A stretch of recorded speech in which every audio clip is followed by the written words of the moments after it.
All right, guys, here we go. Man, we're so pumped to have the president of Bare Knuckle FC, David Feldman, back on Fight Finesse. How you doing, my man? I'm doing great, Dave, man. Thanks for having me. Absolutely, absolutely. We always love talking to you. We kind of talk to you like every quarter, seems like every 6 months, and it just keeps on going up and up and up. We love it. So first of all, how are you? How's the family? How is the holidays for 2021? It feels good, I think. I like the momentum of 2021. Yeah, man, everything's good. It was a tough year for everybody, right? And we got through it, and some of the same stuff we're dealing with now, but we're going to get through it. And our team actually was able to really redevelop and reinvent itself this year. So it was a tremendous year for us. Unfortunately, it wasn't for so many other people, but for us as Bare Knuckle Fighting Championship, it was just an unbelievable year for us. It was a year where we tripled our viewer growth, we tripled our social media. It was an amazing year for us. That's awesome, man. We can feel it. I think the world is starting to feel it and see it. So for one, congratulations on all of that. But we got to talk about it. The definitely the topic at hand with combat sports, 2/5/21 KnuckleMania taking over Florida, taking over Super Bowl weekend. There might be a football game. I'm not too sure. All I know is KnuckleMania is coming. So for one, how did this event, I know it's kind of been talked about for a while with the Paige sign-in and, with the Super Bowl. How did this finally come to be? And then, of course, who was the idea? Who was the genius behind the name KnuckleMania? I would love to take credit for that, but my marketing guy, we just threw it out. He said KnuckleMania, and I'm like, man, that's unbelievable. That is it, because it's a different event. We do have the app, and we're going to do something for our app subscribers, so they're not going to be left out. But it's a pay-per-view event. It's a special event that we're going to do one of these a year. We're not going to do a lot of them like this, just one year. And we thought it was a great name. Look, WrestleMania, unbelievable, right? So it's the creme de la creme of their events for the year. So KnuckleMania is ours, and I thought it was a good name to let people know that this was going to be a really super event and star-studded and celebrity-filled and great fights and great names on the card. Absolutely. Talking about that, let's kind of jump right into it. So finally, the whole card is out, stack card from 1 to 11 or 12. But of course, you got the 3 main event poster out there. We got the return of Lieben versus Quentin Henry, who's just flying undefeated underneath the bare knuckle banner. We got the co-main event, 135-pound title, Bedford and that win. And then, of course, the main event, Britton Hart versus the highly anticipated Paige Van Zant main event. You can start anywhere you want on that, and we'll kind of jive and dive there. We'll start from Chris Lieben. Chris Lieben, he's actually going to do some things for the organization moving forward. So he told me that he retired. And, he retired because he really wanted to get into refereeing in California.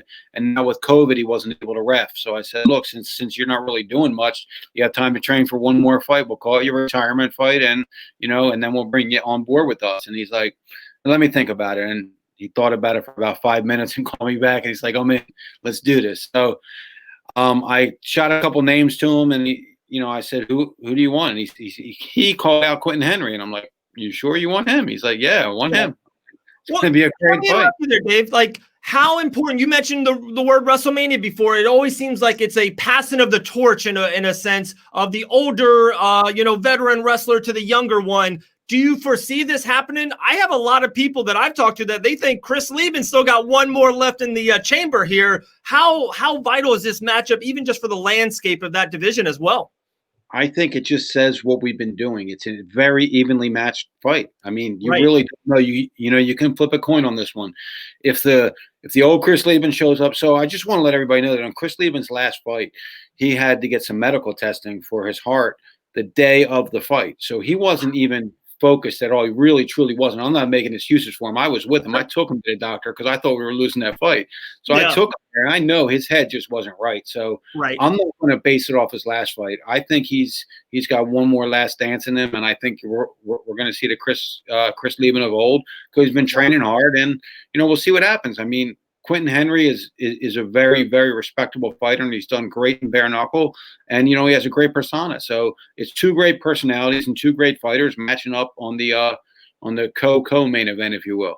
And then we go to the main event, which some people say should be the main event, and I kind of agree in a way. But at the same time, we're a growing company, so we have to do things a little different, and we have to put the people that are really going to draw the people in to watch this as the main event, and that's Paige Van Zant. So the co-main event is Johnny Bedford versus Datna Win. They both seem like they're training hard, and they're going to be in great condition for this fight. And again, another coin flip. Who wins that fight? I don't know. It's a coin flip. And then we main event, and you got Paige Van Zant versus Britton Hart. So Britton Hart is a veteran of three bare knuckle fights, 3 or 4, I forget. Three bare knuckle fights right now. She's 1-2. She looked really good in her last fight. She lost a split decision to Beck Rawlings, and she suffered an injury fighting Christine Fierra, and she won. So she's very well respected amongst the bare knuckle community. And Paige Van Zant, I mean, people say a lot about Paige Van Zant. She's doing it for the money. She's doing this. She's doing that. She could have made money in other organizations. So if you and I say this in all the interviews, but if you don't take your hat off to this girl who people think is, really beautiful girl, and she's a A-list celebrity, and she's on Dancing with the Stars and all this stuff, to fight bare knuckles and risk getting scarred for the rest of her life. Like, if you don't take your hat off to that, you're really not a true combat sports fan. Right. It is. There's so much there I want to unpack there, David. So let me just at the very end and kind of agree with you immensely. I've been so pro Paige Van Zant throughout this whole thing. She could have went to other organizations. No reason to name them, but she could have. She went for this one. I think it kind of matches her brand. I think Bare Knuckle FC and now Paige Van Zant, her name. You guys are ascending. You guys are rockets, and it just seems like she wanted to challenge herself. She wanted the best competition in the world. She wants to attach herself to a hot, trendy, cool, ascendant brand, and that's Bare Knuckle FC. I think it was a match made in heaven. I really do. And for people to be knocking her and negative on her, it's kind of, I don't get it. I really don't. I don't get the hate. And almost back to that co-main event real quick. Is it fair to me to say if something happens there, would Reggie Barnett Jr. really jump into that spot if something happens with one of those two men? Yeah. I would imagine so, absolutely. But I mean, hopefully it doesn't happen. Not for Reggie's sake, but for those guys. It's a fight I really want to see. I think it's a fight the fans deserve. And Reggie did fight Johnny Bedford before for the title, and he was unsuccessful in that attempt, but fared very, very well. And I think that it's great to have a new blood and a new face in there, and that's that. He's 2-0, and we'll see what happens. And then Reggie could possibly or inevitably fight the winner of this 135-pound championship. Absolutely. And back to Paige, how you said that maybe you thought maybe Johnny and that could have been the main event, but Paige has got such a huge name. See all the posters. I got her in the background, just the advertising of KnuckleMania. Once in a while, hey, Floyd Money Mayweather main events WrestleMania. It is. That's the business. That's the business behind it. But I think Paige is going to attract so many mainstream and so many other people outside this bare knuckle crowd. I think it's pretty genius by you guys. I really do. No, thank you, Mom. Look, it was a coin flip because we're saying, it's Paige Van Zant. She has so many different followers. The thing that I liked about her most was her heart. She always showed a ton of heart in fighting. And people said she was this, she was that. Look, she fought in the elite level in the UFC. She fought the best in the world. She didn't fight and nothing against regional promotions, but she didn't fight in a regional promotion and lose a couple fights. She fought in the UFC and lost a couple fights. Nothing to really be ashamed about there. So, absolutely, I look for her to have a very, very successful debut in bare knuckle fighting. And I've seen her training. I saw some of the things that she's doing and learning, and her hands are looking really, really crisp. Nice. Okay. Like I said, we talk every quarter, every half a year. And I remember, and it's just one of those things. And it's just so funny how it developed. I talked to you about heavyweights and females 6 months ago, 9 months ago.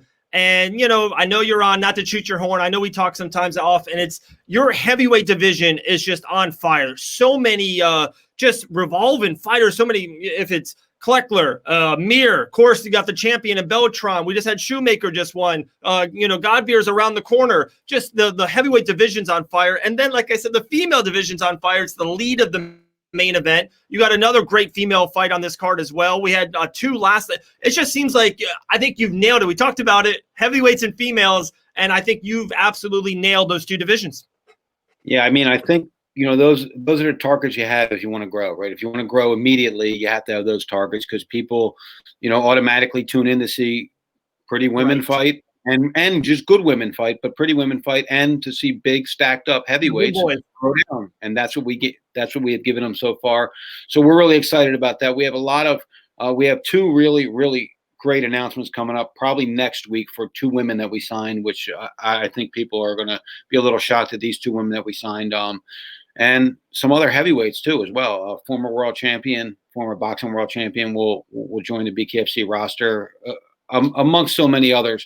We're just announcing so many things. It's crazy because we want to kind of pace the announcements. But these international shows, we're doing a show out of the UK this Saturday night on the Bare Knuckle TV app. That's going to be 7 p.m. Eastern time. Then we're going to Thailand in February. We're going to do a show out of Phuket, and we're actually opening up our own Bare Knuckle Fighting Championship training facility in Phuket. So it's things are opening up. It's amazing. Like I'm sitting here in the middle of it, but when I can talk about it, I'm like, wow, they're doing it pretty well. It is. How important? So the co-main event, you do have the 135-pound championship on the line. We just had Luis Palomino and Jim Mallers. How important that title is. How important is it for the rest of the divisions to get a champion, to kind of make that matchup so now you can have number one contenders? There's so many guys in that, Thiago Alves and Uli Diaz and Hector Lombard in that range and a couple others. So how important is it maybe in the future, the spring, summer at the latest, to kind of create championship matches in these divisions? We are absolutely 185, 205, and the 175. Those divisions very, very soon. And then we'll get to the 145 and the 165-pound divisions. But the 185 will probably be next. And again, we'll pop that announcement soon because that should happen March 12th. And that'll be for the 185-pound championship. We've been doing tournaments to really grow this, but although I love the tournaments, sometimes there's some marquee matchups out there I can just make it the championship. The good thing is we're at the beginning of this, so we can kind of do it how we want to do it. And then once we establish all the champions, obviously it'll be number one contender fights them and the person that makes the most sense to fight them. But it's been great, and I can't wait to grow these new divisions. We actually had a lot of people reach out when are some more divisions coming out, and we're going to be doing that early to late spring. There you go. A couple more for you, and we have a fun little 5-question thing. First thing out of your head at the end, and we know you're super busy. Don't want to take up a lot of your time. Last two events, Miami star-studded crowd, just with fans and celebs, and then just some fighters that are just top-end fighters from all different organizations. Last card, you had one of the maybe, if not the biggest basketball star in the industry, don't matter, alive, all that, Shaquille O'Neal. How important is it to have like these people of the brand and just keep on pushing the brand forward? And Shaquille O'Neal, we see Yoel Romero there, and you just see all these it looks like it's the it thing. You got to be there. You got to be in the crowd. I've been to a couple live, 2-3 of them live. It is just must see. Like you get goosebumps when you're there live. It's just this event that you cannot miss. How important is that to push that out to the rest of the world? I mean, it's tremendous because what it does is it gets these guys, these influencers, talk about it. Like Shaq posted the video the following day on his Instagram and got, 500,000 or 1 million views. And that's 1 million people that never would have watched this sport before had he not, put it out there. So these type of things are extremely important and almost musts for this company to grow. And Shaq is actually just a really cool guy. I talked to him the other day. He's coming to this event. But the day after the event, I said, "How'd you like it?" And he just texted me back, "I didn't." And I'm like, "What?" Like, oh no. And then like 5 minutes later, it's like, "I loved it." I was like, he was messing with me, but I was like, "Man, it was awesome." So we're trying to get Shaq involved actually a little bit with the company. We're talking to his company. I think he's going to come on board. We have a lot of guys that are really reaching out, a lot of celebrities, a lot of fighters that are reaching out to get on board. I build as the fastest growing sport in the world, and it truly is. I mean, it's growing faster than any other sport out there. It doesn't mean it's the biggest. It means that we're growing faster than anybody out there right now. And soon, hopefully, we will be the biggest. So, we'll see where that one goes. But right now, we're putting on great events, making great signings, giving the fans what they want, and that's great matchups.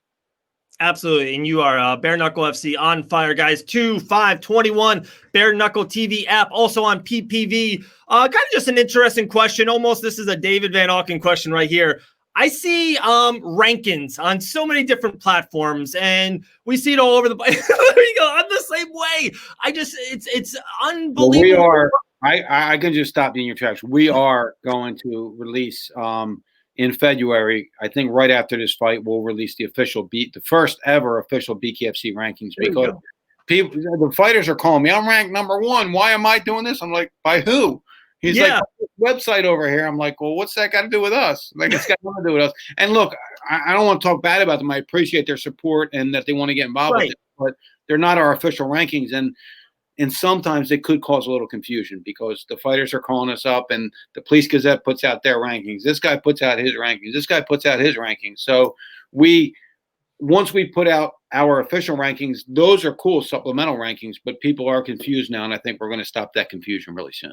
I totally agree. That's there. And then with that, are you going to have like a committee of 4, 6, 8 people that been in the sport around? And if you need a young dashing guy to be a part of the committee, I might know somebody. I'm not even messing around. I was going to hit you up because we're putting a panel of 7 together. We have 5, and I was just going to hit you up as well.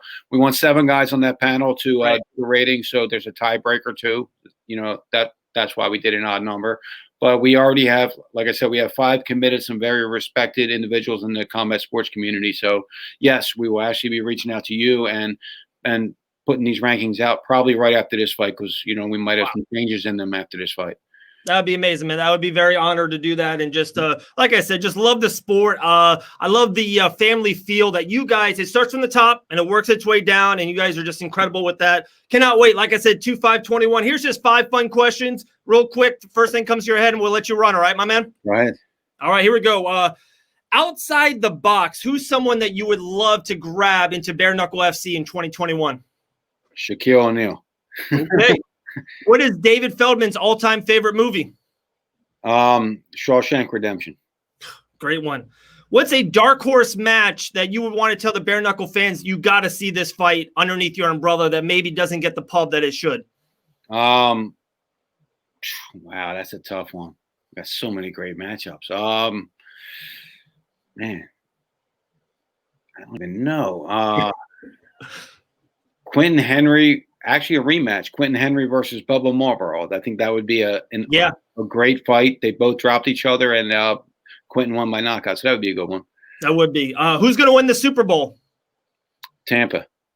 Woo-hoo! I love it. I love it. Last one. What's the first thing that comes to your head when you hear KnuckleMania? The biggest bare knuckle event ever. There we go. The biggest bare knuckle event ever. And if I can just plug the website, bareknuckle.tv, for pay-per-view information and ticket info. Tickets are going very, very fast. There's only a little bit left, so grab them tickets, bareknuckle.tv. There we go. David Feldman, always appreciate your time. Thank you, brother. We'll see you in Tampa in a couple weeks, all right? Oh, man. Thank you, bro. All right, man.